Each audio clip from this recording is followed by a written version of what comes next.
people were losing the plot. It was very interesting how immediately afterwards, sort of cyberspace just sort of cleared out. The trolls were just sort of, you couldn't see them for dust. People frantically deleting some of their madder tweets.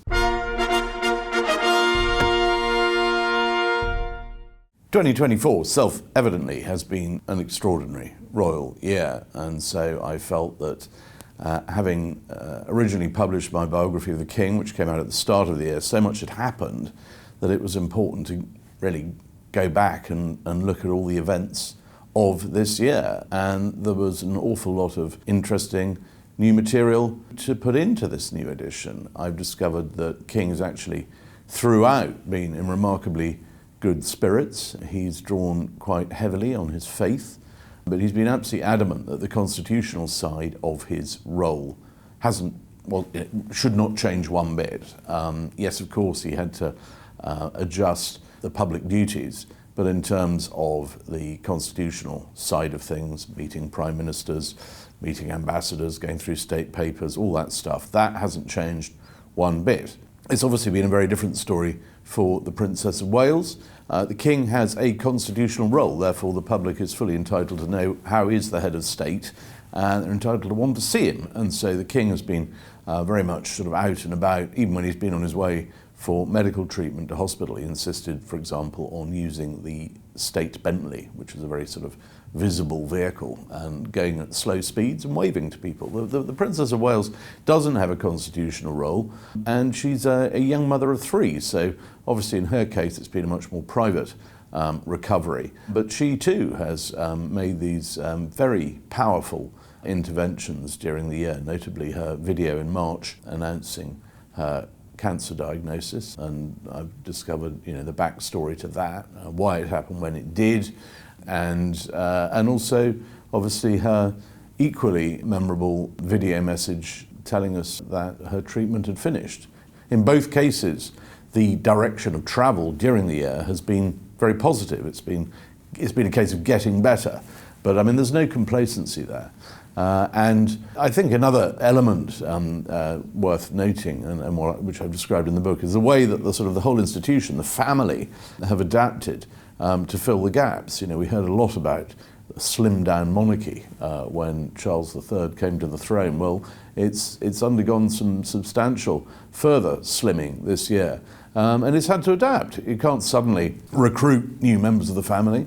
What I call the difficult dukes are still no longer part of the royal team. So it's been a very challenging year. I don't think at any point we've actually got into what you might call a full-blown crisis, but it's certainly been a long series of challenges, and I hope this book explains how they've handled them. If you look at the pace of royal events, the style of royal events in the latter part of 2024, you have to kind of occasionally remind yourself that this is a monarch who is still undergoing treatment for a very serious disease, because the King's approach has been business as usual. His doctors, and in particular Queen Camilla, have been trying to rein him in a bit and say, no, look, you can't overdo it. But when you see him getting off a plane in Australia, or flying to the middle of the Pacific for a Commonwealth summit, or opening Parliament, or hosting a state banquet, or on parade at the Cenotaph, you do have to keep reminding yourself that this is a king who is also still a patient, and behind the scenes everyone is mindful of that. You'll notice a few tweaks here and there, on visits, for example. Engagements might be a little bit shorter. His trip to the Pacific took him to Australia, didn't also take him to New Zealand. He'd been keen to go to New Zealand, but they said, look, you can't do everything. And also, it's one of the reasons why particularly his team are keen to avoid any overly stressful situations, and that's one of the reasons why at the moment there haven't been any sort of long, deep discussions with Prince Harry about his future. Although at some point there will be, I'm sure, but not now. You may recall the conspiracy theories flying around back in February and March. Where is Kate? What's wrong with her? You even had quite serious publications re-reporting some of the wilder rumours, such as that in one case she'd had some cosmetic surgery, it had gone wrong, another one that she'd had a haircut that she didn't like and she was growing it through. These were some of the more hysterical, fanciful ideas flying around. And it could have been quite easy to knock them on the head, but the fact that she didn't, and she did it on her own terms, in her own time, was quite simply because she was uppermost in her mind was her children. And she wanted to wait till the beginning of the school holidays, and that's why that video came out on the very first day of her children's school holidays, because then she could scoop them up and they could go off as a family and spend the Easter holidays just explaining this. Whereas had there been a sort of an announcement in the middle of the school week or whatever, you'd have had all the rumours flying around at the school gates and other children picking up bits of information. So it was very much a sensible, considered decision, and I think it required quite a lot of holding her nerve, because if you remember, by the time of that dramatic video, people were losing the plot. It was very interesting how immediately afterwards, sort of cyberspace just sort of cleared out. The trolls were just sort of, you couldn't see them for dust. People frantically deleting some of their madder tweets. And it did have a very powerful effect. And another point I do make in the book, actually, is that sight of the princess sitting on a bench, very simple, on a bench. It was done very professionally by BBC Studios Events, who cover state occasions. It wasn't a sort of DIY home video, but it was very simple. And there she was sitting there, surrounded by daffodils. And I think it was a very powerful sort of subliminal message there, because if you think back to the depths of the COVID pandemic in 2020, when the late Queen addressed the nation in the sort of darkest hour, and that concluded with a great shot of Windsor daffodils, I think there's something very reassuring about daffodils. Another element of the sort of transition from Elizabeth II to Charles III I discovered was the late Queen's diary. Now, her diary is still very much a state secret. All her diaries have sort of entered the Royal Archives now, where they will await her official biographer whenever that person is chosen. But in the course of my researches, yes, I discovered that she was keeping her diary right up to the very end, and that her last entry actually was concerning her the proposed Privy Council meeting, which followed her appointment of Liz Truss as Prime Minister. If you remember, there's that wonderful final image. Our last image of Elizabeth II is of her beaming in front of the fireplace at Balmoral. Very powerful image, and that the reason she's got that smile on her face is she's sort of saying, this is what I'm for. I'm a constitutional monarch. I have appointed a Prime Minister. We haven't had a functioning government for some time. Now there's a new Prime Minister. That is always followed by a Privy Council meeting. Her last diary entry was about the fact that plans were being made for that Privy Council meeting. But I do think it's extraordinary that right to the end of her life, she was absolutely on top of things, and uppermost in her mind was her sort of constitutional duties. I also discovered that the King is keeping a diary as well, but it won't be like the diary he used to keep, some of which spilled out into the papers some years ago, some of which was memorably quoted in his official biography 30 years ago. They were sort of very, very readable, excellent, reflective diaries, but as monarch they're more straightforward. This is what happened today. Because when you are a monarch, it's very important to have your own record of things, and the Queen learned that from her father when I was writing my biography of her, and she allowed me to read his diaries, and in it he said, look, I'm keeping these because I need to have my own record of what happened and when, because people can years later say, oh, I think you said this, and you need to be able to go back and go, no, this is what really happened because this is what I wrote down at the time. So he's keeping a diary. And her diary, well, wouldn't we all love to read what she thought about all the extraordinary things she had to deal with during the longest reign in British history?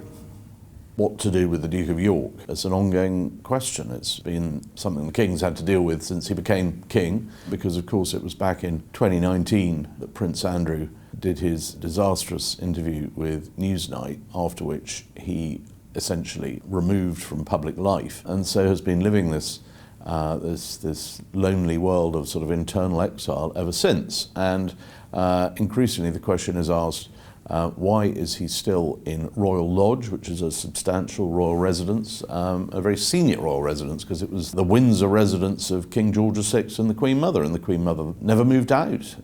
In her widowhood, that was her sort of main home outside London. And it went to Prince Andrew, and he's now there on his own, really. I mean, some of the time his ex-wife, the Duchess, lives there. The children obviously have moved out. They've got their own families elsewhere. And this is a substantial residence. Because it's outside the Windsor cordon, it requires its own security. That's extremely expensive, and the King is no longer prepared to stump up the bill for that, and has said to Prince Andrew, look, there's another property available inside the security cordon. There's Frogmore Cottage. It's not a little place by any means. It's quite a substantial house. It used to belong to the Duke and Duchess of Sussex before they left the country. There it is. It's ready. You can move in there. And all the security will be sorted out, because it's inside, if you like, this secure zone. And then Royal Lodge can be put on the sort of open rented market. I mean, you would need to be someone of very substantial means, but there is no shortage of important international figures who would rent a place like that and pick up the bill. It's got a lot of maintenance issues as well, and as the Mail revealed just the other day, I mean, the sort of peeling paint, things falling down. And so for the last few years, the King, or previously the late Queen, I discovered she was keen to move Prince Andrew out of there. And he's saying, well, no, I've got a lease on it, I'm going to stay, thanks very much. And what's happened, as I report in the book, is that the King has finally said, well, then in that case you're on your own, and has severed his living allowance. He was getting a living allowance to sort of cover staff costs and his bills and energy and all that stuff.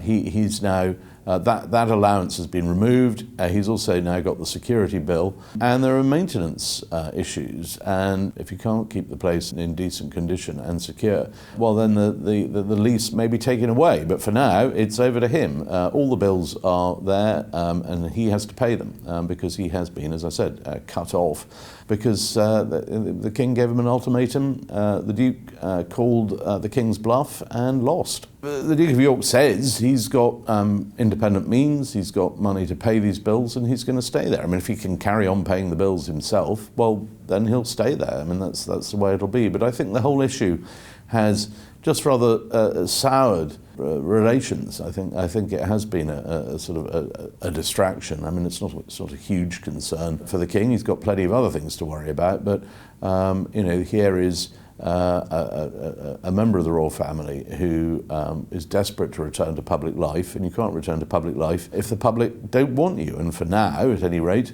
there is very little appetite to find a role for the Duke of York. I mean, some will say, that he hasn't been found guilty of anything. The chap's innocent. This is all very unfair, but his way of handling it, I think, has not won him too many friends. The situation with Prince Harry is still pretty much where it was, despite certain indications during the year that there is a sort of thawing in his relations, particularly with his father.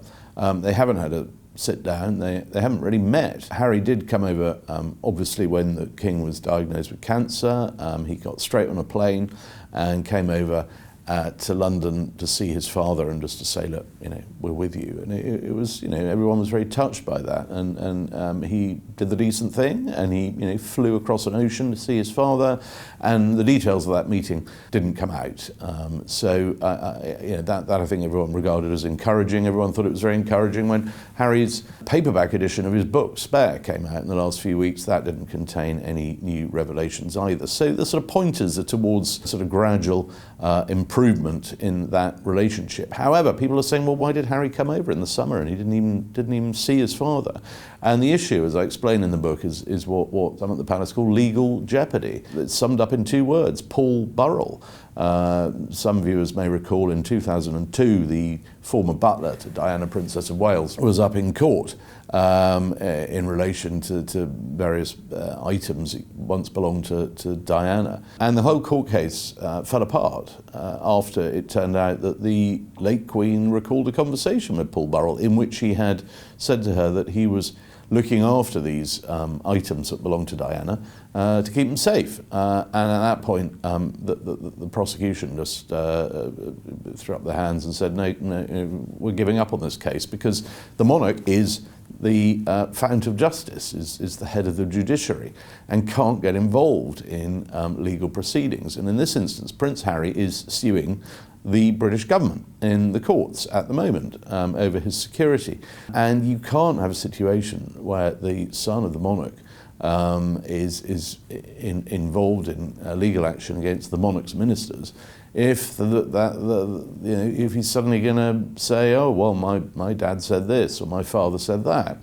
And I think what people have learned from the publication of Harry's book is that he is prepared to chuck private family conversations out into the open, and they're not always accurate. And one story that particularly sprung to mind was his description in the book Spare, and it talks about sort of lonely schoolboy who's told by some flunky that his beloved great-grandmother, the Queen Mother, has died, and it paints a picture of this poor little Etonian in his study learning this sad news. I mean, complete and utter nonsense. He was actually on a skiing holiday with his father and his brother at the time the news came through. So the view is, well, if he can get things like that wrong, it would be seriously problematic if he was to start recollecting things that his father might have said about a court case. So for now, while the legal proceedings are still going on, it's very hard for the King to really have any sort of long conversation with Harry. There are other issues as well. Clearly, Harry has a lot of things he wants to talk through and sort out. He's said that, and I think the view is at the moment that let's try and keep the King's stress levels down. Let's wait till he's properly recovered before that happens.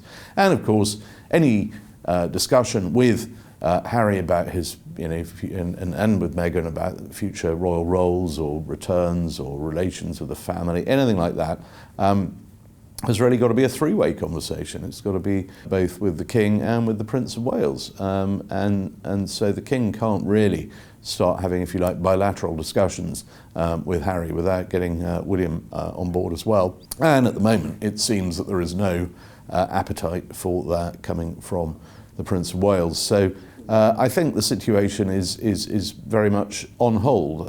It hasn't got any worse. I think the signs are that the passage of time is making everyone a little more forgiving and relaxed, but it's still some way off.